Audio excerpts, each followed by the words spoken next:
કરી તો સુરતમાં અમરોલી પોલીસ દ્વારા બે આરોપીઓની ધરપકડ કરવામાં આવી છે। અમરોલી પોલીસે 26 કિલો ગાંજા સાથે બે આરોપીઓની કરી છે ધરપકડ। કુલ 2,60,000 થી વધુની કિંમતનો ગાંજો ઝડપાયો છે।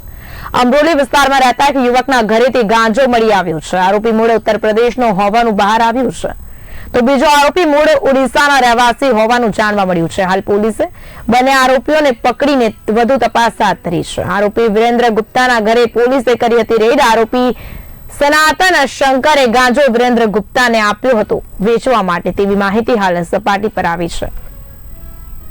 ગુજરાત રાજ્યના માનનીય ગૃહ રાજ્યમંત્રી શ્રીના સૂચનાના આધારે નો ડ્રગ્સ ઇન સુરત અભિયાન હેઠળ માનનીય પોલીસ કમિશનર શ્રી ગેહલોત સરના માર્ગદર્શન હેઠળ અમરોલી પોલીસ સ્ટેશન વિસ્તારમાં ડ્રગ્સ મુક્ત કરવાની કામગીરી ચાલી રહેલ છે।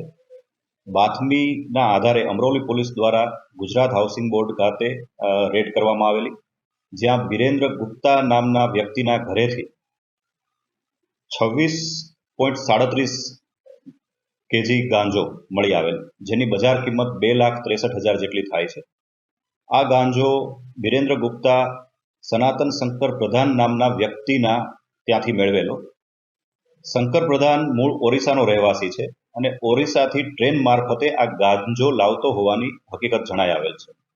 હાલમાં બંને આરોપીને એરેસ્ટ કરી લેવામાં આવેલ છે અને કાયદેસર કાર્યવાહી હાથ ધરવામાં આવેલ છે।